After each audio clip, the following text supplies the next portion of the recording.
Sholatu wassalamullah ala toha rasulillah.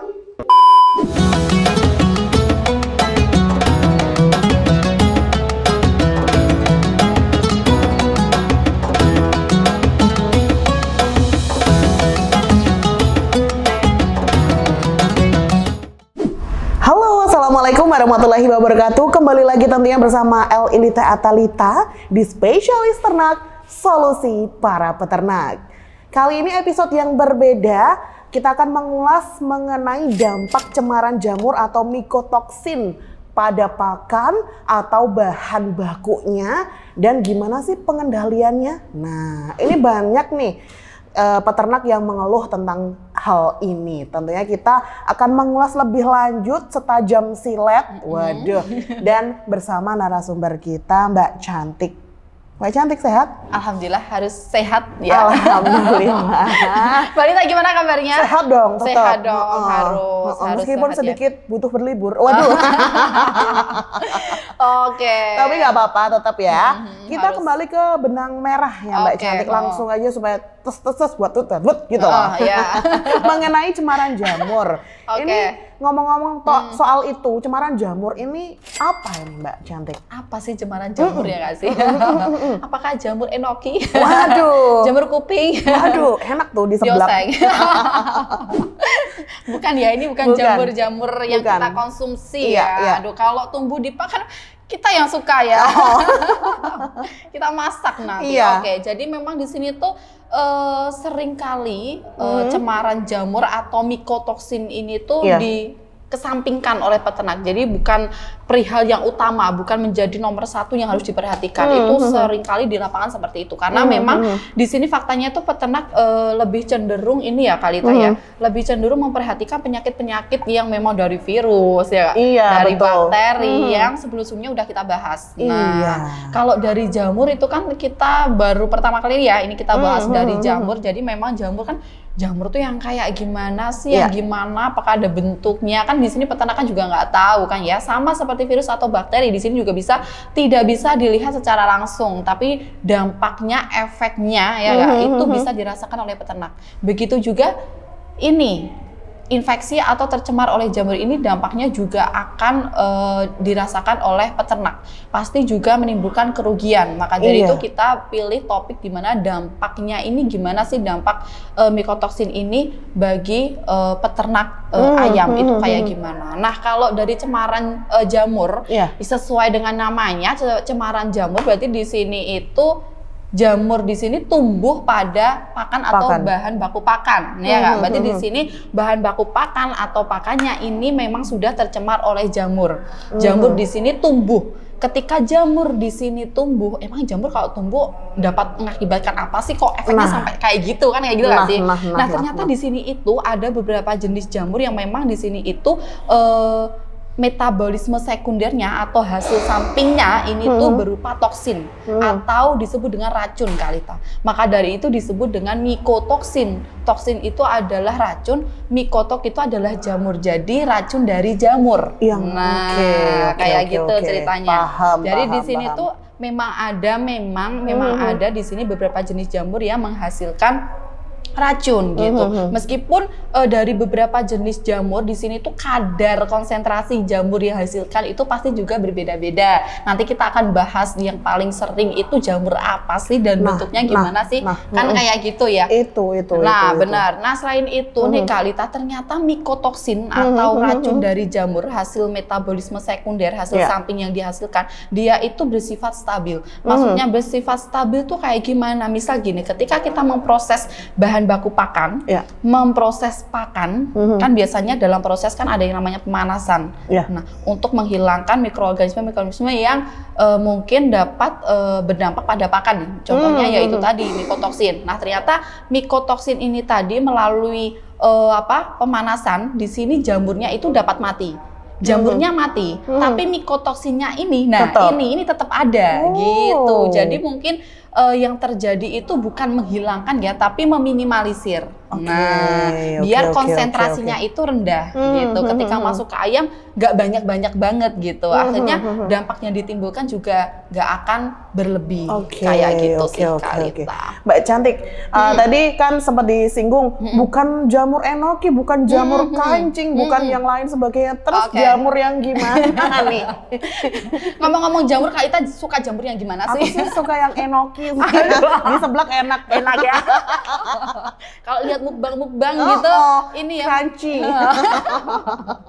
Gitu ya. Kalau kita ngomongin jamur yang kayak gimana sih? Ini pertanyaannya keren banget. Ini bisa dilihat nih ya. Ini ada memang gambar biar tahu nih peternak. Ini ada gambar jamur. Nah, ini ada memang beberapa jamur yang dapat mengontaminasi bahan baku pakan atau pakan. Nah, di sini ada, bisa dilihat nih ya.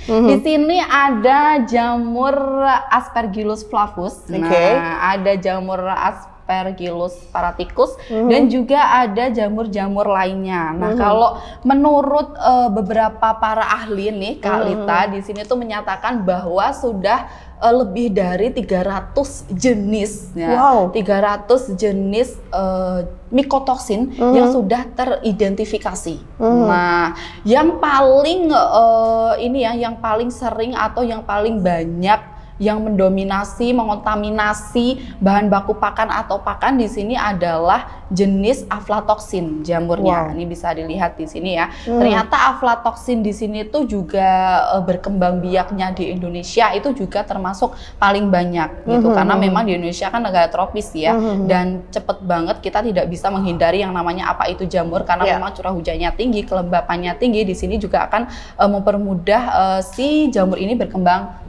biak. Nah, sesuai dengan tabel tadi bisa dilihat lagi nih ya tabelnya. Ternyata di sini tuh juga banyak banget jenis jamur-jamur ya. Ini bisa dilihat. Nah, ini ada Aspergillus itu tadi flavus, terus ternyata juga menghasilkan jenis mikotoksin itu namanya aflatoksin. Terus nanti juga bisa menimbulkan. Jadi setiap jenis jamur ini ternyata menghasilkan jenis mikotoksin yang berbeda. Kayak gitu sih Kalita. Gitu ya. Mbak Cantik, ini kalau kita berhasil berpacaran misalnya, itu kan pasti ada proses PDKT-nya dulu, nah kan?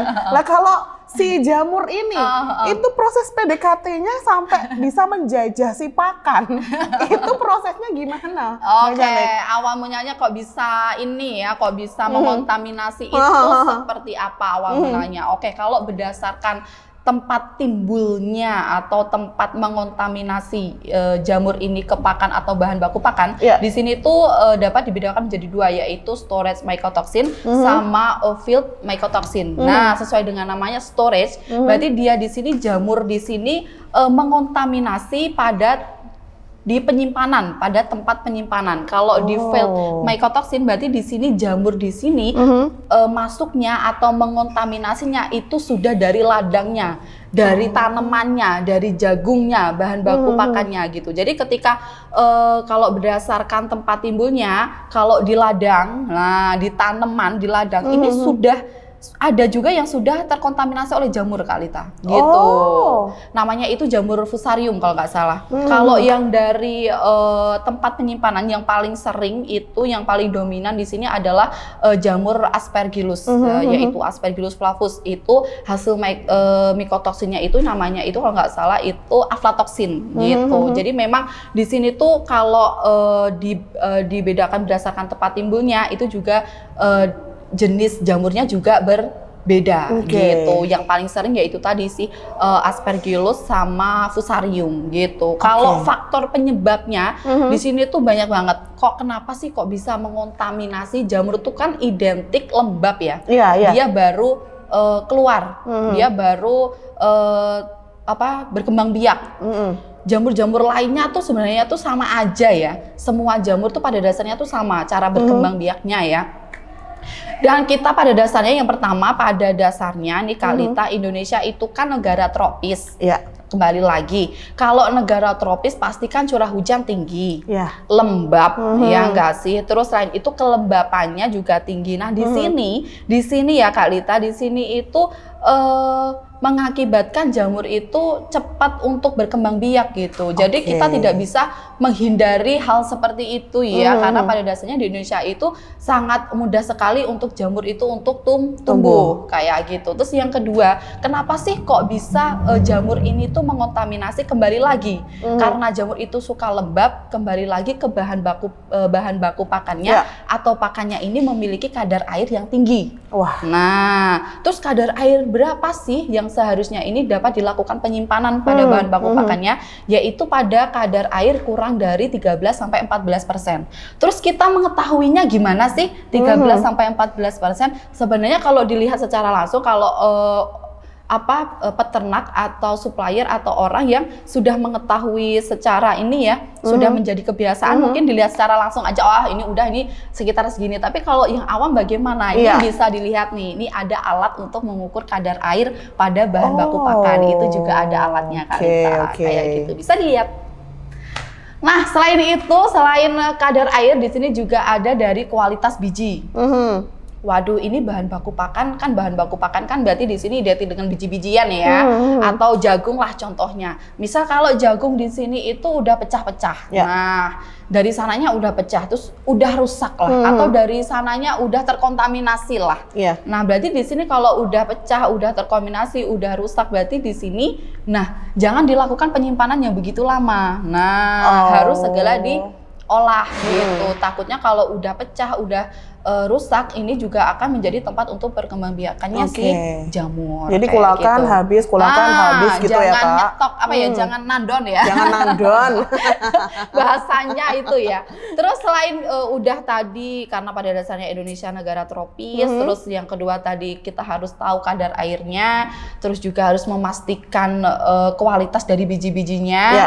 Terus selain itu adalah ini yang terakhir adalah kenapa kok bisa mengontaminasi sesuai dari tadi yang sudah saya jelaskan. Di sini adanya kesalahan penyimpanan. Nah, karena memang kesalahan penyimpanan yang bagaimana sih penyimpanan kalau kita menyimpan pakan tuh jangan asal-asalan ya. Kalau asal-asalan apalagi dengan kapasitas yang banyak, ya nggak sih? Takutnya di sini kalau terlalu lama untuk menyimpan atau dengan bahasa lainnya tuh nandon ya, nyetoknya banyak, itu takutnya nanti jamurnya juga akan tumbuh kalau tempat penyimpanannya itu tidak sesuai dengan standarnya gitu. Terus kenapa sih kesalahan penyimpanannya itu seperti apa? Kesalahan penyimpanannya itu yang pertama karena memang ventilasinya itu kurang tuh kan.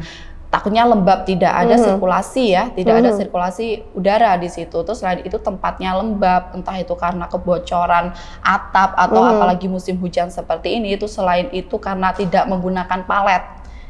Nah, palet itu tatakan-tatakan ya. Biasanya tuh kalau kita kayak gini tatakan-tatakan yang kayu ya, bisa dilihat ya.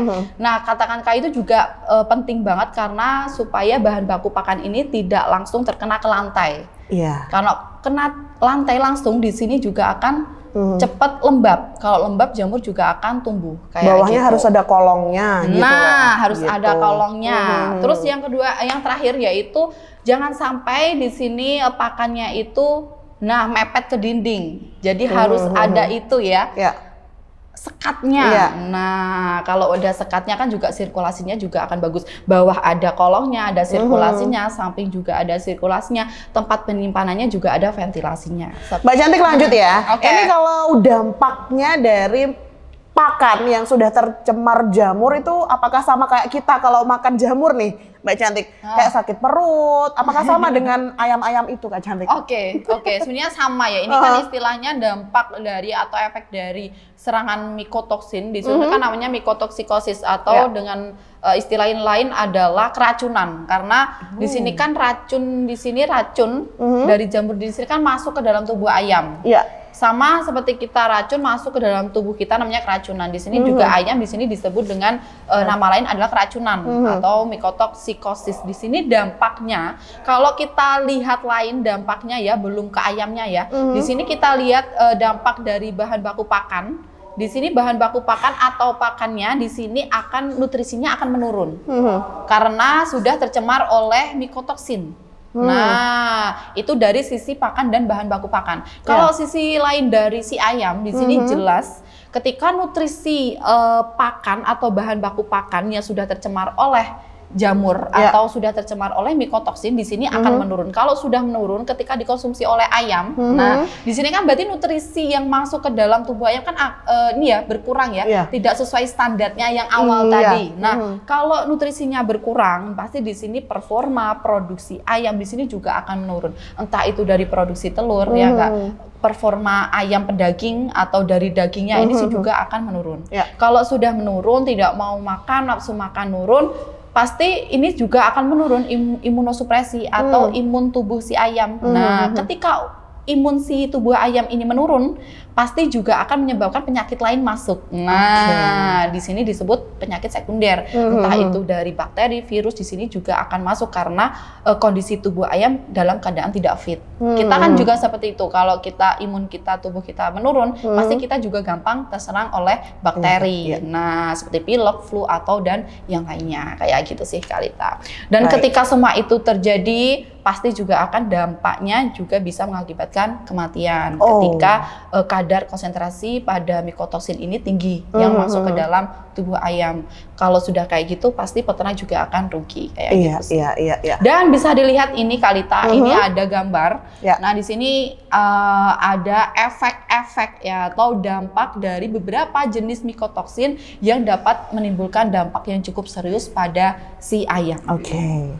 Nah, bisa dilihat nih Kalita, ternyata di sini banyak banget jenis mikotoksin. Tadi sudah dijelaskan, ada aflatoksin, nah kan, terus ada fusarium. Nah, fusarium itu jenisnya. Terus ada juga aja ini dioksinivalenol. Nah, juga ada nih namanya ribet-ribet ya. Nah, juga ada nih OTA atau okratoksin. Ternyata ini jenis-jenis mikotoksin ini tadi, ternyata dia juga bisa menyebabkan nih luka pada si ayam, entah itu gizzard, luka ampela yang disebabkan oleh beberapa jenis mikotoksin, juga bisa menyebabkan diare. Nah, penurunan asupan nutrisi pakannya konsumsinya menurun, luka pada mulut, nah kesulitan bernafas, hatinya berlemak. Biasanya yang paling sering itu adalah hatinya berlemak Kalita. Terus selain itu dia juga luka pada gizzard, jadi ada luka di dalam ampelanya gitu, karena memang karena efek dari toksin yang masuk pada saluran pencernaan kayak gitu sih. Baik Cantik. Kalau penanganannya sendiri gimana? Kan kita sebagai peternak kan kalau udah terlanjur ya gimana? Udah terlanjur kena jamur si pakannya. Apakah harus dibuang atau harus gimana tuh? Apakah ada obatnya? Kan berarti di sini bukan ke antisipasi ya, berarti di sini bagaimana penanganannya. Penanganannya pada si pakan dan bagaimana penanganannya si ayam ketika sudah terkontaminasi jamur yang sudah masuk atau mikotoksin yang sudah masuk. Yang pertama ketika si ayamnya dalam kondisi yang sudah parah ya, ketika sudah bobotnya sudah tidak mencapai standar, dia udah nggak mau minum, dia pokoknya sudah yang waktunya mau mati lah ya. Sebaiknya kalau sudah kayak gitu, dari tingkat keparahan si ayam, sebaiknya kita melakukan culing. Apa itu culing? Kita harus memilah, kita harus memilih, kita harus seleksi mana yang sakit, mana yang terlihat sehat. Kita harus mengkarantina yang sakit. Nah, kenapa kita harus mengkarantina? Karena kita akan memberikan perlakuan khusus. Ketika kita memberikan contoh, kenapa kita harus memberikan perlakuan khusus? Ketika kita misal kita ngasih pakan nih dalam satu kandang, di sini ada ayam sehat, ayam sakit. Yang menang ini yang ayam sehat. Yang ayam sakit dia akan kalah untuk mengkonsumsi pakan. Bener gak? Nggak makan. Jadi kita harus memberikan perlakuan khusus terhadap ayam yang sakit, yang sudah parah. Gitu. Jadi kita harus melakukan culing yang pertama. Terus yang kedua, bagaimana dengan pakan? Nah, ketika pakannya sudah terkontaminasi, nggak apa-apa. Ketika kita kan pikirannya kalau pakan tuh kan pasti kan mengeluarkan biaya operasional ya. Takutnya kita rugi kalau tidak diberikan ke ayam. Nah, di sini kalau ternyata pakan di sini, misal di sini ternyata 50% sudah terkontaminasi oleh mikotoksin. Berarti kita untuk menurunkan kadarnya mikotoksin, kita harus memberikan pakan yang baru.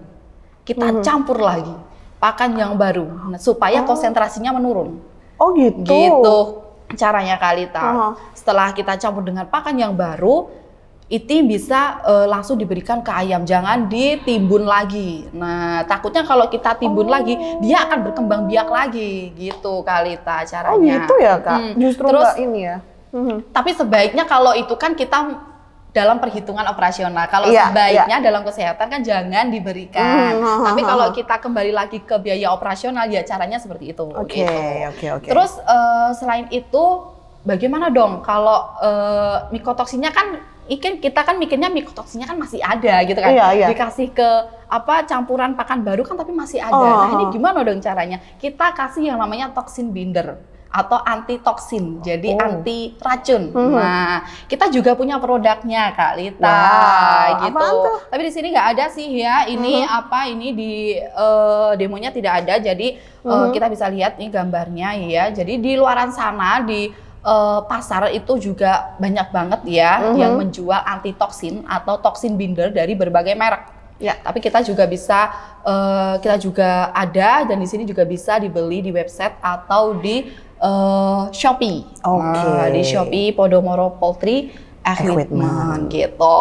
Namanya itu toksin binder. Jadi itu pengaplikasiannya itu melalui pakan Kak Lita. Jadi dicampur ke pakan.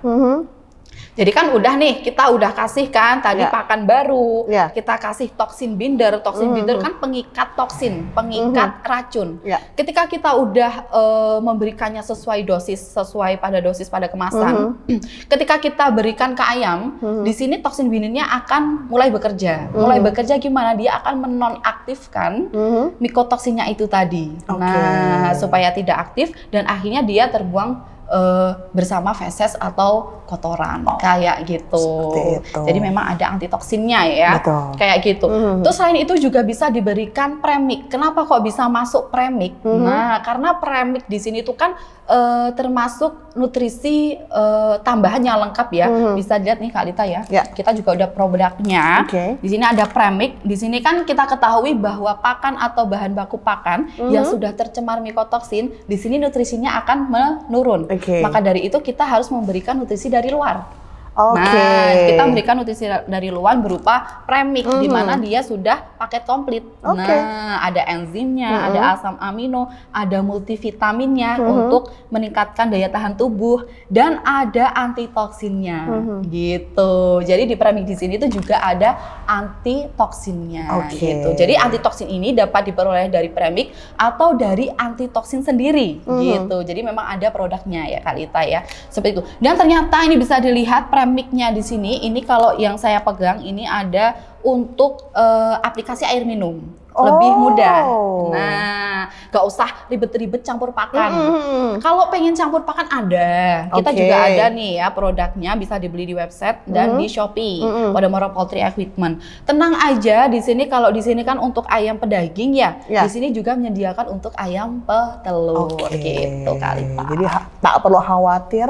Tak perlu khawatir. Sudah ada jalan keluarnya. Iya, tadi ya diberikan harus culing dulu, kita pisahkan, kita kasih perlakuan berbeda. Misal tadi kalah dalam mengkonsumsi pakan, kita harus memaksimalkan yang sakit. Nah, terus yang kedua tadi adalah penambahan pakan baru dan penambahan toksin binder atau premik bisa melalui air minum atau melalui pakan. Selain itu juga didirikan multivitamin seperti itu. Dan kalau untuk meningkatkan performa ayam pedaging Kak Lita, di sini juga ada nih Kak Lita, kita menawarkan produk Zimap. Nah, ada enzim. Dan di sini tenang aja, di sini juga bisa untuk semua unggas dan hewan besar. Wow, besarnya nggak usah iya, hewan besar. Keren banget ya, keren banget. Keren banget dong. Dan boleh juga curhat ya di sini di Podomoro tentang peternak semuanya deh ya. Masalah apapun bisa curhat. Ke Mbak Cantik khususnya. Konsultasi. Boleh. Gratis. Gretong. Mbak Cantik lanjut ya. Ini kalau antisipasinya Mbak Cantik, kalau aku nggak mau nih pokoknya jangan sampai kena, jangan sampai jamuran. Gimana tuh? Jangan sampai jamuran. Nah, berarti Di sini kembali lagi pencegahannya, kembali lagi bagaimana penanganannya dari awal bahan baku pakan ini masuk. Tadi yang di awal sudah dijelaskan bagaimana cara mengecek kadar airnya, udah ada alatnya, kan? Bagaimana proses penyimpanannya. Ini tidak usah saya jelaskan panjang lebar karena kita sudah bahas di episode sebelumnya nih kali tiling. Inget gak sih ini ya? Tips penyimpanan bahan baku pakan dan pakan ternak di episode 40. Nah, bisa lihat nih ya. Kita udah kupas tuntas bagaimana tips penyimpanan agar terhindar dari mycotoxin. Gitu ya guys. Jadi rajin-rajin menonton podcast kami karena banyak ilmu-ilmu yang baru gitu ya. Gitu aja deh kayaknya Kak pembahasan tentang hari ini. Semoga pembahasan kita bermanfaat, tapi pasti bermanfaat sih untuk peternak di luar sana gitu ya. Kalau ada pun pengen request pembahasan apa yang pengen dibahas, boleh komen di bawah, insya Allah diturutin. Tuh kan? Jangan lupa teman-teman tonton episode-episode lainnya di Spesialis Ternak. Jangan lupa like, comment, subscribe, dan sebarluaskan ke seluruh teman-teman kamu di seluruh dunia. Akhir kata Lita dan Mbak Cantik pamit. Wassalamualaikum warahmatullahi wabarakatuh. Tetap di Spesialis Ternak, solusi para peternak.